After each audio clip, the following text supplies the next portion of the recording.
시간 성경 말씀 히브리서 5장 11절에서 14절을 함께 합독하시겠습니다. 멜기세덱에 관하여는 우리가 할 말이 많으나 너희가 듣는 것이 둔함으로 설명하기 어려우니라.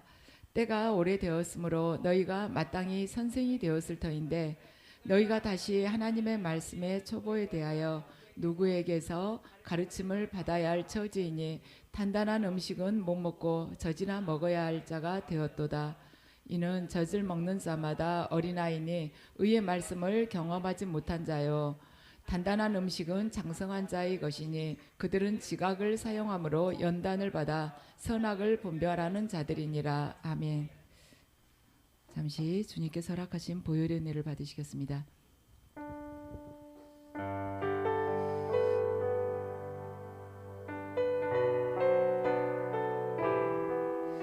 아버지,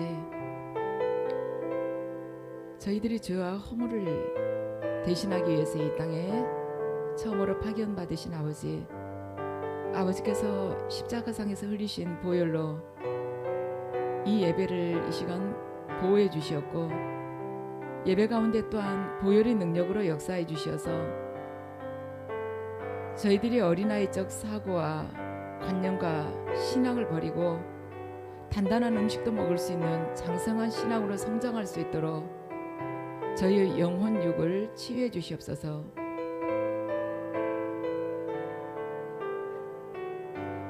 시온산교회가 세상을 두려워하지 않고 주님 안에서 오직 주님의 뜻만 이룰 수 있도록 저희들의 생각 또한 아버지께서 보혈로 정결케 해주셔서 이 교회를 통해서 이루시고자 하는 아버지의 뜻을 온전하게 이룰 수 있는 통로로 써주시옵소서. 또한 각 가정을 주님께서 기억해 주시었고 가정의 어려움들, 아픔들, 한숨들을 아버지 보혈로 씻어주셨고 저희들 그 가운데서 믿음으로 이 어려운 시간들 걸어가며 온전히 주님 찬양하게 하시옵소서.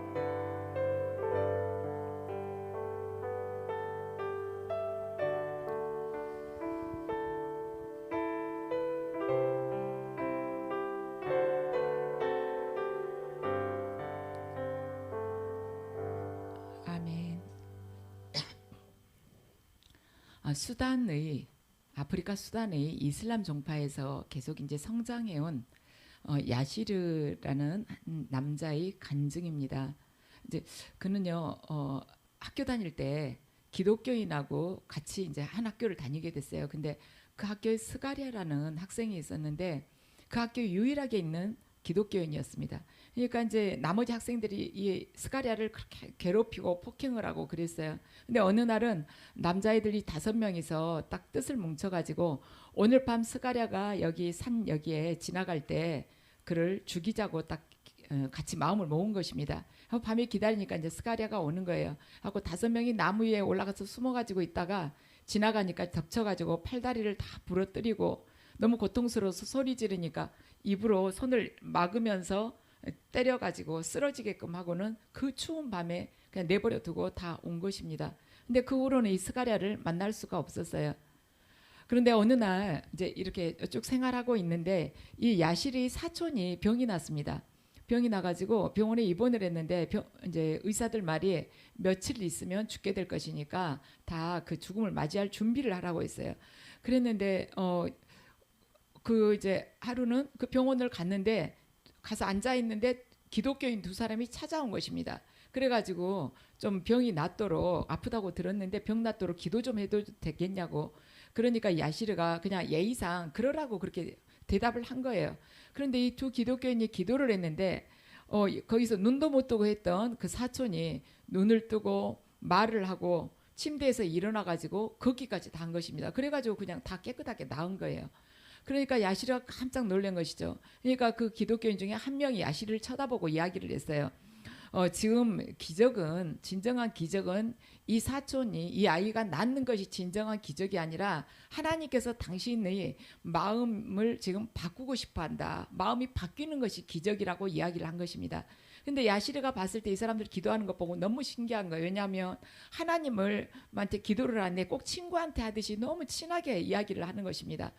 그러니까 그러고는 이제 그 신비했는데 이제 하나님께서 당신이 마음 바꾸는 것이 기적이라고 이렇게 이야기를 하면서 당신 예수를 아냐고 그러니까 안다고 그런 거예요.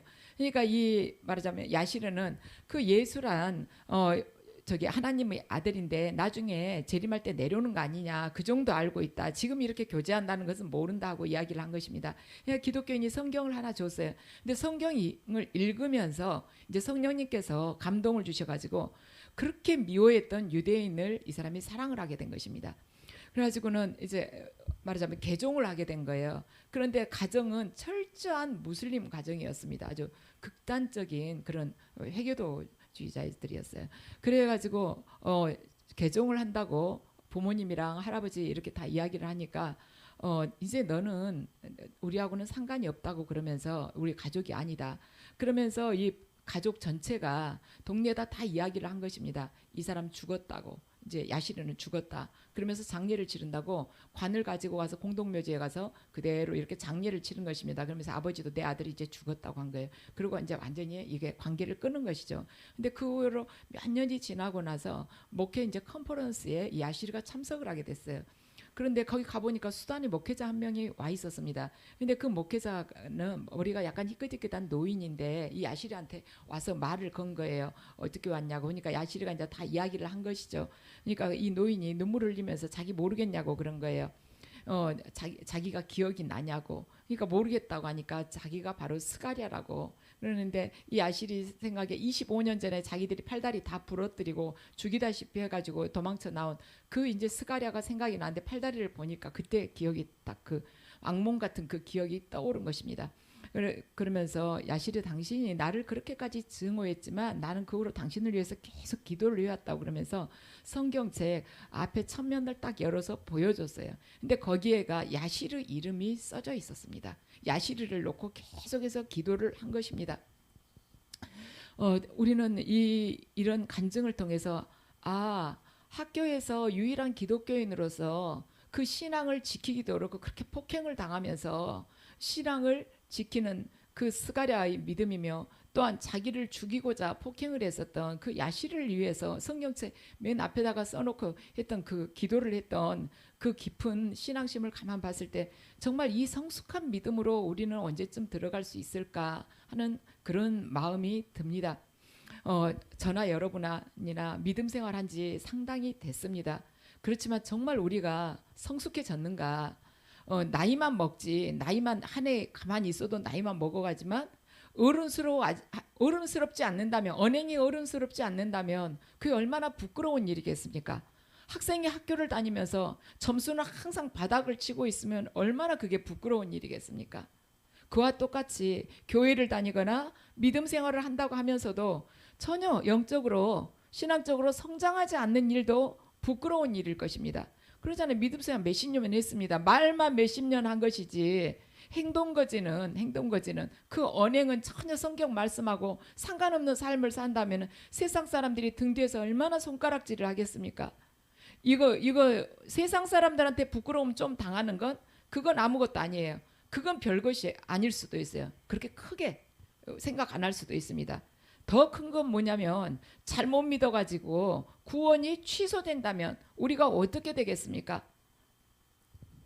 초대교회는 이방인들이 예수를 믿은 사람도 있었고 또 유대인들 중에서도 개종해가지고 예수를 믿은 사람들이 있었습니다.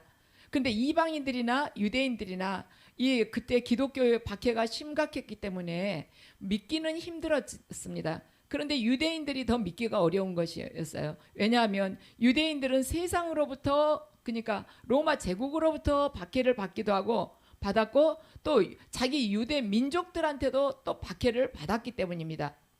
근데 그 안에서 그 핍박에 견디다 못해가지고 다시 그냥 유대교로 돌아가는 사람들도 있었고 이 초대교회 안에서도 다시 돌아갈까 말까 하고 그렇게 망설이던 사람들도 많았었습니다. 그래서 그 상황, 그 말하자면 사회적 그 교회의 그런 상황의 그런 분위기 속에서 지금 히브리서 기자는 그렇게 너희들 다시 돌아가고자 하는 유혹이 일거나 배교하는 사람들은 반드시 고난 앞에서 믿음으로 견뎌내야 된다고 하면서 이 서신을 쓴 것입니다. 그래서 히브리서 11장은 돌에 맞아 죽는다거나 톱에 말하자면 잘려서 죽는다거나 또는 칼에 맞아 죽은 사람들, 그런 사람 믿음으로 그 환난을 겪어낸 사람들의 이야기가 상세하게 11장에 기록이 되어 있습니다. 그렇기 때문에 너희들 이런 믿음의 선진들을 봐라. 반드시 믿음을 지켜야 된다. 톱이 네 허리를 자른다 할지라도 너희들 믿음을 지켜야 된다. 고난이 닥쳤을 때 배교하는 이유가 무엇이겠냐? 믿음이 장성하지 않기 때문에 배교하지 않겠느냐? 그래서 본문에서는 믿음이 장성하기를 계속해서 촉구하고 있는 것입니다. 이것은요, 오늘날 목회자들에게도 똑같은 고민인 것입니다. 왜냐하면 많은 목회자들이요, 성도들이 처음에 이 목회자가 만났을 때 그때의 믿음이나 몇 년이 지나고 나서나 믿음이 똑같으면요, 그렇게 목회자들 마음이요 힘들어요. 굉장히 갈등이 많습니다. 내가 어떻게 지도를 잘못했기 때문에 그럴까? 내 말씀에 얼마나 능력이 없었으면 저렇게도 저 성도는 안 변할까? 능력이 있으면 변했을 텐데 능력이 없으니까 그 2년 전이나 3년 전이나 똑같지 않겠는가? 이런 마음이 들고 어떻게 해야지 변화돼 가지고 정말 주님이 기뻐하시는 그러한 제자로 세울 수가 있을까? 그게 목회자들이 사실 숙제입니다. 왜냐하면 자기에게 하나님께서 이렇게 맡겨주신 그 양들은 하나님이 원하시는 그 하나님의 그 목표가 있지 않겠어요? 각자를 바라보는. 근데 그렇게 빚어지도록 계속 목회자가 영적으로 꼴을 먹이고 또 변화될 수 있도록 계속해서 그들을 양육하고 세워야 되는데 그게 안 되면 목회자는 굉장히 마음이 힘들어져요. 오늘 12절 말씀을 보면요, 함께 읽으시죠. 때가 오래되었으므로 너희가 마땅히 선생이 되었을 터인데 너희가 다시 하나님의 말씀의 초보에 대하여 누구에게서 가르침을 받아야 할 처지이니 단단한 음식은 못 먹고 젖이나 먹어야 할 처지가 되었도다. 아멘. 여기서 젖은 뭐냐면 말씀을 뜻하고 있습니다. 말씀을 비유적으로 지금 표현하고 있는 것입니다. 그래서 너희들이 그러면서 13절에서 어떻게 하냐면 이는 젖을 먹는 자마다 어린아이니 의 말씀을 경험하지 못한 자요. 아멘. 경험하지 못했다는 것은 뭐냐면 그냥 슬쩍 이렇게 체험을 해봤다 그 정도가 아니라 하나님의 말씀을 분명히 깊게 알고 삶 속에서 적용해보고 실천해보지 못한 자가 말하자면 유아기적 신앙을 가지고 있다는 거예요. 하나님의 말씀을 이렇게 귀로 듣기는 했지만 그걸 자기 삶 속에서 직접 살아보지 않는 자, 그 자는 그 어린아이 신앙에서 벗어나지 못한다는 것입니다. 그래서 아무리 많이 들어봐야 살지 않으면 내 삶 속에서 내가 깨지고 내 자아를 내려놓고 내 감정과 생각과 의지를 내려놓고 예수 그리스도의 말씀대로 살지 않으면 어린아이 유아기적 신앙을 벗어나지 못한다는 것입니다. 요즘 말씀이 얼마나 많습니까? 인터넷에 많이 올라오죠. 그거 계속해서 우리 듣지 않습니까? 그러니까 듣고 실천을 안 하니까 귀는 그냥 코끼리, 아기 코끼리 덤보같이 이렇게 그냥 하늘도 나를 수 있을 만큼 귀는 커지는데 속 내면은 예수님이 보시기에는 어린아이라는 것입니다. 후란 카를로스라는 목사님이 있어요. 아르헨티나 목사님인데 제목이 제자입니까? 라는 책을 썼어요.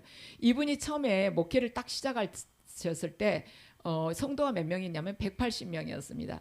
그런데 2년 후에 성도가 600명으로 불어났어요. 그런데 여러분도 아시다시피 남미 쪽은 카톨릭이 주로 많습니다. 남미 국가는요. 그런데 아르헨티나도 카톨릭이 비율이 훨씬 높은 거예요. 거기에서 이 기독교가 뿌리를 내리기는 쉽지 않은데 2년 만에 600명으로 불어난 것입니다. 그러니까 카를로스 목사님 마음에는 내가 어느 정도 좀 할 일을 했다는 생각이 들었어요. 그런데 어느 날 이제 하나님께서 카를로스 목사님에게 말씀을 하셨습니다. 뭐라고 말씀하셨냐면, 후안, 너는 교회를 지금 세우고 있는 것이 아니야. 너는 2년 전에 200명의 영적 아이를 거느리고 있었다면 지금 600명의 영적 아이를 거느리고 있는 거야. 영적으로 다 아이라는 것입니다. 너는 지금 코카콜라 회사에서 콜라를 파는 것처럼 리더스 다이제스트 회사에서 책을 파는 것처럼 너 지금 비즈니스를 하고 있어 하고 후안 목사님에게 하나님께서 말씀을 하신 것입니다. 그러니까 목회자들이 이제 쉽게 착각할 수 있는 게 숫자가 불어나면 많이 교회가 성장했다고 생각을 하는데, 그건 속의 내면은 물론 내면도 같이 영적으로 연결어 갈 수 있지만, 그렇지 않은 경우에 하나님께서 영적으로 아이라고 생각할 경우에는 말하자면 건강하지는 못하면서 살만 찌는 그런 경향이라고 볼 수가 있는 것이죠. 그래서 신앙이 균형 잡히질 않았다는 것입니다. 숫자만 많지 알곡은 별로 없다는 거예요. 그래서 우리도 나는 잘 믿고 있는데 하고 생각할 수 있지만, 하나님께서 보시기에는 내가 영적인 아이일 수 있다는 것입니다. 그래서 야고보서 2장 14절은 말씀을 합니다. 함께 읽으시겠습니다. 내 형제들아, 만일 사람이 믿음이 있노라 하고 행함이 없으면 무슨 유익이 있으리요? 그 믿음이 능히 자기를 구원하겠느냐. 아멘. 이 말씀을 우리가 자세히 이렇게 묵상을 해보면요, 믿음이 있다고 말은 하지만 행함이 없다면, 행함이 없는 믿음이 너를 구원할 수 있겠느냐, 이런 뜻인 것입니다. 그래서 우리가 귀로는 많이 듣지만 행함이 없다면 구원을 못 받을 수 있다고 분명히 야고보서 2장 14절은 말씀을 합니다. 그래서 과거에 내가 옳다고 생각했었던 그 관념을 다 내려놔야 된다는 것입니다. 오직 옳은 것은 성경 말씀밖에 없어요. 우리는 여러 말 토를 달 것이 아닙니다. 예면 예고 아니면 아니라고만 하지 않았습니까? 그래서 행함이 없는 믿음은 구원을 받지 못한다. 드와이트 무디가 사용했던 성경책에는요, 성경 책면에가 T하고 P라고 써지는 그런, 말하자면 페이지가 많답니다. 그게 뭐냐면 이제 무디가 약자로 딱 써놓은 거예요. 테스티드, 그러니까 시험해 보고 P, 프루브, 증명되었다. 자기가 그러니까 이 말씀대로 살아보고 삶 속에서 말하자면 적용해보고 이것이 증명되었다는 것입니다. 그러니까 무디는 그 성경 말씀을 딱 해놓고는 그대로 산 거예요. 그러니까 무디가 그토록 힘있고 생명 있는 말씀을 전할 수가 있었던 것입니다. 저는 이 예화를 이렇게 들으면서 우리도 지금 성경 통독 또 시작하지 않겠습니까? 읽으시면 여러분들이 그날 이제 읽으시면서 딱 한 말씀이라도 그날 실천을 해보는 거예요. 그래서 정말 무디처럼 정말 실천해봐가지고 됐으면 말하자면 T하고 P를 이렇게 써놓은 것입니다. 그것도 좋겠다. 연필로 귀퉁이에다 이렇게 써놓은 것도 좋겠다 하는 생각을 해봤습니다. 우리가 말씀대로 살면 하나님께서 얼마나 기뻐하시고 정말 자랑하고 싶겠습니까? 내 자식이 뭘 잘해요. 뭘 잘하는데 그걸 자식이 잘한다고 시기 질투할 부모가 이 세상에 어디가 있겠습니까? 근데 예수님은 우리 모두의 스승이지 않습니까? 스승이 제자가 잘하는 것이 얼마나 보고 기쁘겠습니까? 스승의 마음은 자기보다 더 잘하는 걸 사실은 원하죠. 자기보다 더 내 제자가 나보다 더 잘했으면 좋겠는 거예요. 그리고 내 제자가 잘했을 때 막 사람들이 좀 저애 좀 알아주고 칭찬 좀 해주고 용기 좀 북돋아주면 좋겠다. 그런 마음이 많이 들죠. 그 임윤찬 그 피아니스트 스승도 손민수 교수 있지 않습니까? 근데 그 교수님 이렇게 하시는 이야기가 그거예요. 나는 윤찬이는 정말 특별한 사람이다. 나는 피아노를 이렇게 치는 사람이 이 세상에 있다는 것을 세상이 언제나 알게 될까 하고 생각을 했었다. 얼마나 그걸 세상에 보여주고 싶었겠습니까? 말하자면 뼈를 깎는 그 노력을 하면서 최선을 다하고 또 정말 정확하게 그 작곡자가 의도한 대로 그걸 표현하고자 하는 그 제자를 얼마나 세상에 보여주고 싶었겠습니까? 한 인간도 이렇게 자신의 제자에 대한 사랑이 각별한데 하물며 죄에 말하자면 죄에 덮여 있는 죄 중에 헤매고 있는 인간을 위해서 섬김을 받기보다는 섬기기 위해서 이 땅에 오셔서 자신을 그들이 대속물로 내주시고자 하신 예수 그리스도께서, 우리 모두의 스승이신 예수 그리스도께서 우리들을, 당신의 제자들이 정말 말씀대로 제대로 살아가서 장성한 신앙으로 서게 된다면 이 예수님께서 얼마나 기뻐하시겠습니까? 요한복음 14장 12절 말씀을 함께 읽으시겠습니다. 내가 진실로 진실로 너희에게 이르노니 나를 믿는 자는 내가 하는 일을 그도 할 것이요 또한 그보다 큰 일도 하리니 이는 내가 아버지께로 감이라. 아멘. 예수님께서 말씀하세요. 나를 믿는 자는 내가 하는 일을 그도 할 것이요 또한 그보다 더 큰 일도 하게 된다. 그런데 왜 그러냐면 이는 내가 아버지께로 감이라. 아버지께로 그냥 단순히 간다는 것이 아니라 예수님께서 아버지께로 가심으로 인해서 성령을 우리들에게 보내주시기 때문에 예수님께서 하시는 일을 할 것이요 우리들이 또한 그보다 더 큰 일도 할 수가 있다는 것입니다. 그런데 우리가 지금 우리 한국 교회에 그렇게 살아가고 있는가? 어떻게 보면은요, 우리가 냉정하게 판단을 했을 때 제일 지적을 많이 받는, 한국에서 제일 지적 많이 받는 종교가 이슬람교도 아니고 불교도 아니고 천주교도 아니고 기독교가 제일 지적을 많이 받고 있습니다. 비판을 많이 받고 있어요. 이유는 여러 가지가 있지만 딱 피상적으로 봤을 때 저도 이제 밖에서 외부인이 제3자가 봤다 할 때 딱 도드라진 모습이 뭐냐면 너무나도 이기적이라는 것입니다. 기독교인들이. 그것이 눈에 확 띄고 또 한 가지는 뭐냐면 나는 하나님으로부터 구원받은 특별한 사람이라는 이런 교만함.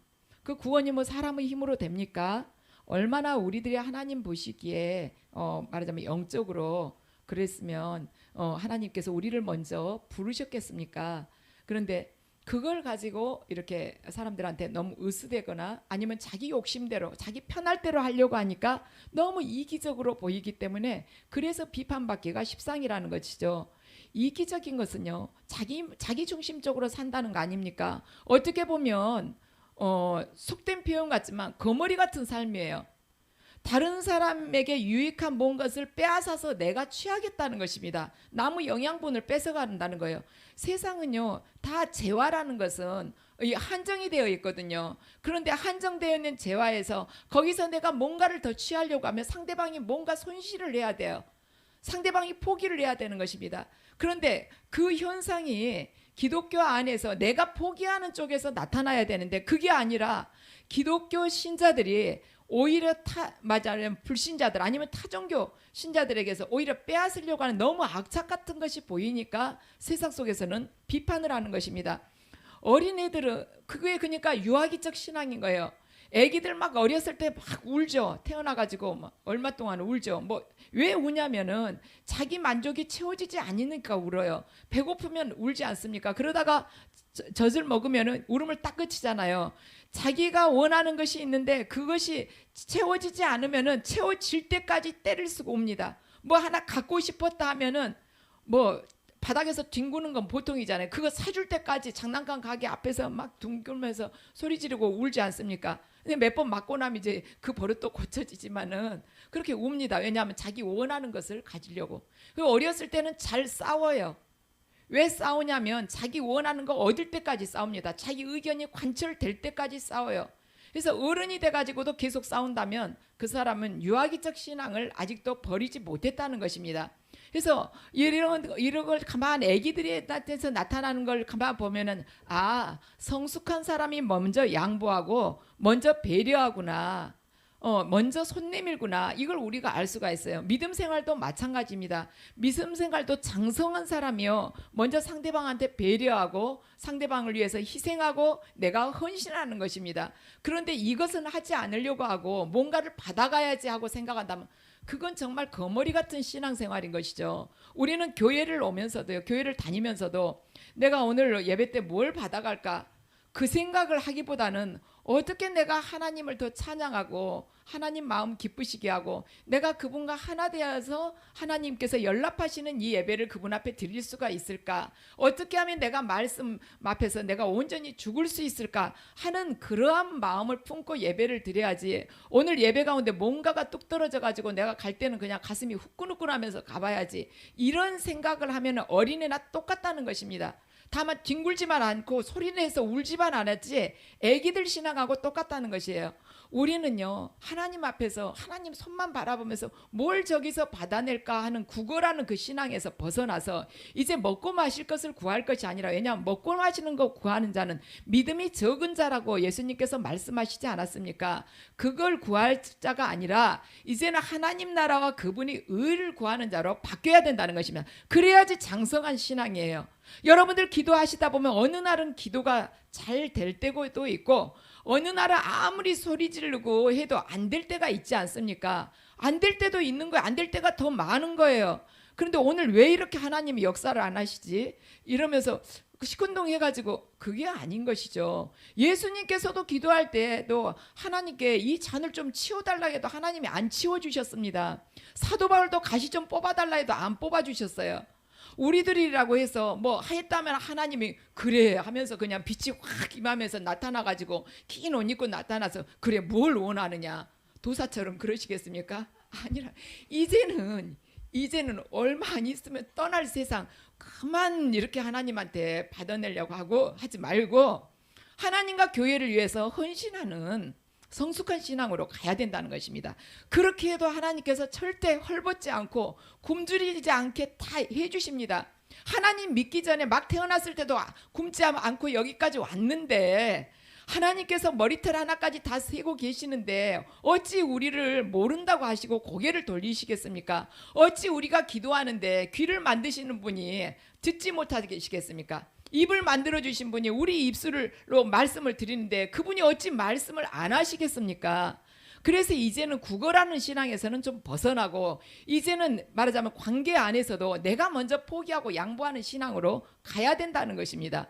사람은요 정말 터무니없는 욕심을 많이 부려요. 저도 그런 거 볼 때가 있거든요.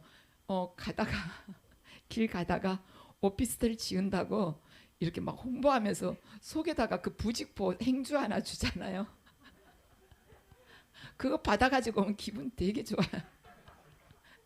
항상 하는 말이 아유 핸드백 속에 뭐가 이렇게 복잡하게 있지 정리도 안 되고 그러면서도 그 정리 안 된다면서 그거 하나 또 집어넣어가지고 오면 좋고 일 보고 다시 돌아오는데 또 주면 또 좋은 거예요.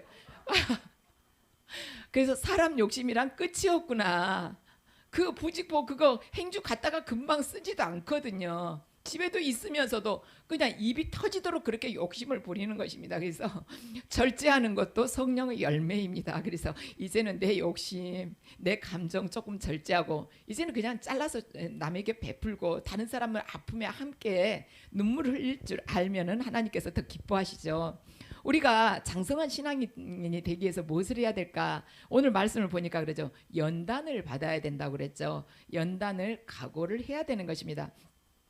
단단한 음식은 장성한 자의 것이니, 그러니까 단단한 음식은 장성한 자의 것이니 그들은 지각을 사용하므로 그들은 분별을 제대로 해가지고 연단을 받아서 선악을 분별하는 자들이니라 이렇게 말씀을 합니다. 그래서 연단을 받지 않고서는 절대로 장성한 신앙으로 갈 수가 없는 것입니다. 신앙이란 믿음이란 이렇게 정비례 그래프가 아니에요. 이렇게 쭉 이렇게 올라가는 그런 그래프가 아니고 이거 계단 같아요. 뭐 올라가는 계단도 있지만 뚝 떨어지는 계단도 있지 않습니까? 계속 올라가는 것이 아니라 추락할 때는 또 계단처럼 뚝 떨어져요. 그래서 이거 고난을 한번 견뎌내고 그 안에서 믿음으로 오직 주님만 의지할 때 한번 믿음이 확 상승하고, 그리고 또 한동안 또 제자리 걸음인 것 같다가 막 기도하고 말씀 읽고 그래도 어쩐지 뭔가 뿌연 것 같고 성장이 안 된 것 같고 어느 날은 또 시험에 넘어지고 이러다가 또 계속해서 실망하지 않고 주님께 의지하면서 가다 보면 어느 날 이렇게 믿음이 성장해 있고 이런 것인데, 연단을 통과를 하면 믿음이 굉장히 빨리 성숙해집니다. 그래서 베드로전서 1장 7절 말씀을 함께 읽으시겠습니다. 하나님께서는 여러분의 믿음을 단련하셔서 불로 단련하지만 결국 없어지고 마는 금보다 더 귀한 것이 되게 하시며 예수 그리스도께서 나타나실 때 여러분에게 칭찬과 영광과 존귀를 얻게 해주십니다. 아멘. 세번역 성경인데요. 불로 단련해도 결국에는 없어지는 금보다도 더 귀한 것, 그만큼 귀한 영혼으로 바뀌게 된다는 것입니다. 어쩔 때 그러냐면 하나님께서 허락하신 그 연단을 우리가 통과를 하고 나면 믿음이 단련이 돼서 그렇게 된다는 것이에요. 그래서 우리가 어떤 고난 앞에서요 어떤 사람은 고난을 피해서 가려는 사람이 있는가 하면 어떤 사람은 담대하게 정면으로 통과하려는 사람이 있는 것입니다. 하나님 붙잡고 통과하려고 해요. 그런데 물론 피하면은 당장은 편한 것 같지만 그거 딱 피해 가지고 있으면 지금 닥친 연단이 10이라고 하면 그 다음에 피해가지고 저쪽에 가 있으면 15의 연단이 내 앞에 확 들어서는 경우가 있습니다. 하나님은 그냥 내버려 두시지 않아요. 하나님은 죽여가는 하나님이십니다. 당신께서 사랑하시는 자, 그 자를 끝까지 붙들어 가지고 연단 속에서 믿음을 정금같이 만들어서 세상 속에서 빛과 소금의 역할을 하기 위함인 것입니다. 그래서 우리는요, 정말 우리가 향기를 내려면 연단을 반드시 거쳐야 돼요. 제가 말씀드리지 않았습니까? 사과나무에서 사과가 열리기 위해서는 영하의 기온에서 뿌리가 땅에 딱 내려가지고 몇 시간 이상을 견뎌야 되냐면 500시간 이상을 견뎌야지 사과가 제대로 맛을 낸답니다. 그래서 영국에서는요, 아주 겨울도 아주 춥지도 않고 여름도 아주 덥지도 않고 그리고 비는 자주 오니까 과일이 별로 안 열린대요. 그냥 살만하게 그냥 날씨가 그러니까 그래가지고 프랑스에서 수입한다는 말을 들었습니다. 왜냐하면 그냥 아주 춥지도 않고 아주 뜨겁지도 않고 아주 춥지도 않으니까 그냥 과일이 맛이 없는 거예요. 그리고 열리지도 않고. 그래서 우리의 신앙도요, 아주 뜨거운 불 속을 지나고 나면은 하나님 그분이 얼마나 우리들 한순간순간을 동행하신지를 알게 되고, 그리고 고난 중에서 하나님께서 더 나를 사랑하시고 반드시 피할 길을 만들어 주신 분이라는 알게 되고, 그걸 통해서 하나님을 더 신뢰하는 그 신앙 안으로 들어가게 되는 것입니다. 하나님께서는요, 우리들이 장성한 신앙인이 되기 위해서요, 첫째로는 연단을 말하자면 반드시 통과하기를 원하시고요, 두 번째는 뭐냐면 우리들 각자가 최선을 다해서 살기를 원하십니다. 하나님은 우리들 각자에게 자유의지를 주셨어요. 그래서 우리들 각자는요, 선택을 할 수가 있는 것입니다. 오늘 A를 선택을 할 수도 있고 두 가지가 있으면 B를 선택을 할 수 있어요. 둘 중에서 하나의 길을 우리가 선택을 할 수는 있는 것입니다. 그런데 이것을 말씀을 이렇게 딱 놓고 잘 분별을 해가지고 선택을 하게 됐으면, 하나님 뜻대로 선택을 하게 됐으면 부지런히 달려가라는 것이에요. 그것은 성령께서 우리 등을 떠밀어서 부지런히 달려가는 것이 아니라 우리들 각자 자유의지에 따라서 그렇게 할 수가 있는 것입니다. 우리는요, 보도를 보면서 천재가 굉장히 많다는 것을 우리가 봐요. 누구는 천재 수영 선수네, 누구는 천재 피아니스트네, 누구는 바이올리니스트네, 이러한 이야기들을 많이 듣습니다. 그런데 그 천재들이 그냥 천재가 됐느냐? 그러지 않아요. 우리가 알지 못하는 노력을, 아주 각고의 노력을 그렇게 했다는 것입니다.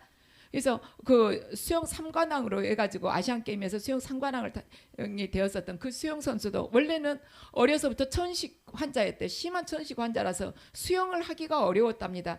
그런데도 계속해서 노력을 한 거예요. 그러니까 자기가 해야 할 그 양보다 노력을 훨씬 더 많이 하는 것입니다.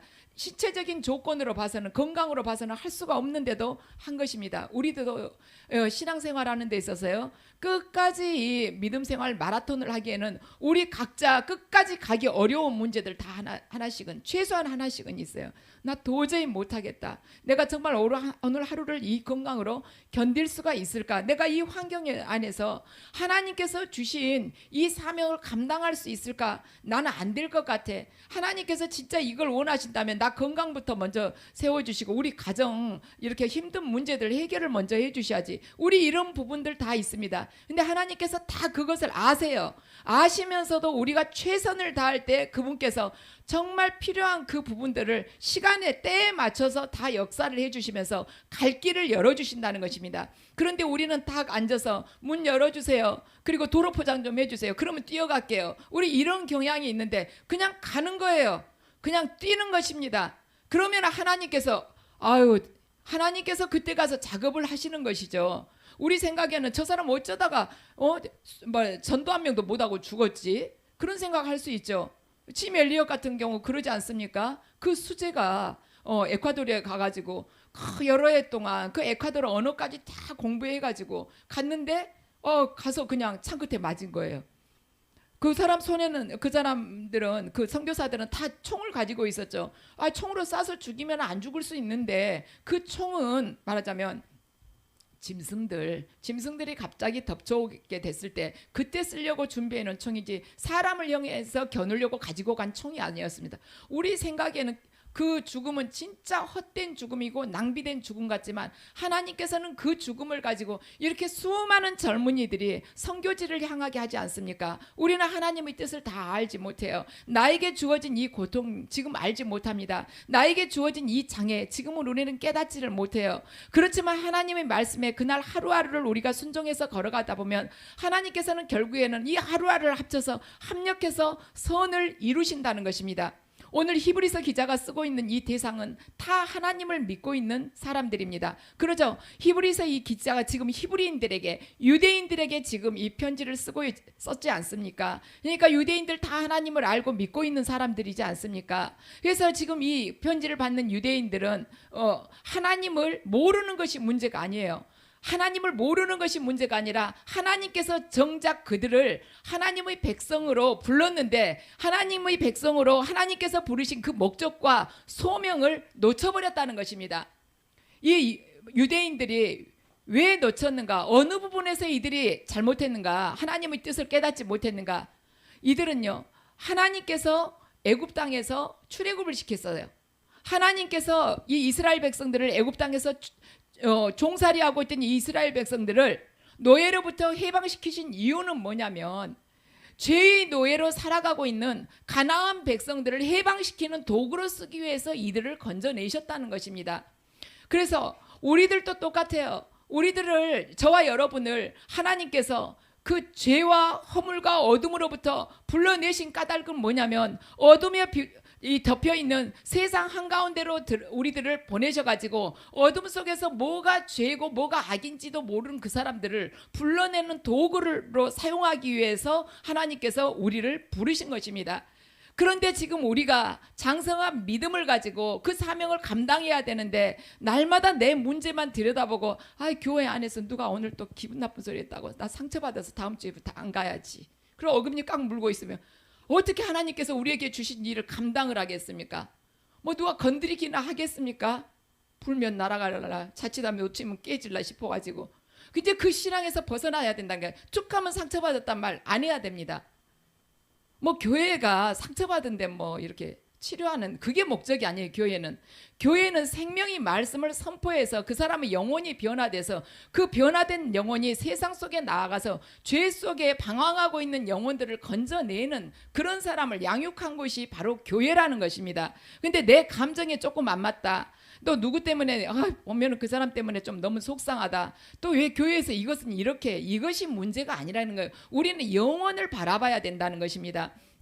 그래서 하나님께서는 우리들에게 이제는 유아적 신앙 벗어나라, 네가 원하는 거 안 된다고 해서 혼자 또 토라져 가지고 그러지 말고 원하는 것이 되든 안 되든 하나님을 바라봐라. 그리고 말씀을 믿어라. 그리고 살아라. 네가 들었지 않냐? 그 말씀 들었지, 읽었지, 배웠지. 그러면 그대로 살아.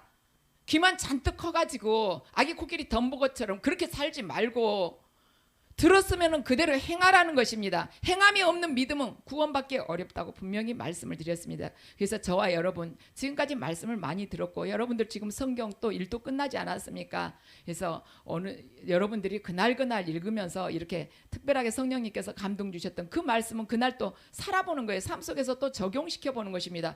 적용해갖고 살아야지 내가 죽는 거예요. 자기 부인해야 되는데, 나도 뭐 십자가 못 받고 이렇게 예수 그리스도 하나 돼야 되는데, 그러면서 갈라디아서 2장 20절 그 찬양은 잘 부르면서 막상 죽어야 될 때 가면은 그냥 펄컥 그냥 얼굴 빨개졌고 화내고 그러면 생전 애기에서 벗어나지를 못해요. 내가 언제 죽느냐? 말씀에 순종하면 그때 죽습니다. 나한테 언제 능력이 나타나냐? 말씀에 순종하면 능력이 반드시 동반되게끔 되어 있습니다.